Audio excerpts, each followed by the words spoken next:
Jatend kanisa kopere Pope Francis otieko limbene e piny ma Democratic Republic of Congo kama ne okwedo lwenje mosebedo ka ni e pinjno momoko kuom Afrika bende. Ji gana gi gana nonyiso morgi karwako Pope e boma maduong' mar Kinshasa, to kata ne oyudo thuolo mar loso kod jodito e kar jot mar jatend piny mar DRC.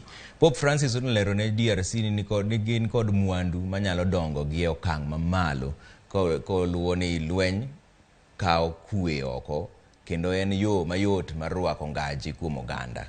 Okoni pinje mamoko osefwenyo mwandu mag modhi mawuok e bwo lowo kendo nyalo yako gi pika pinje ma Afrika ok otang'.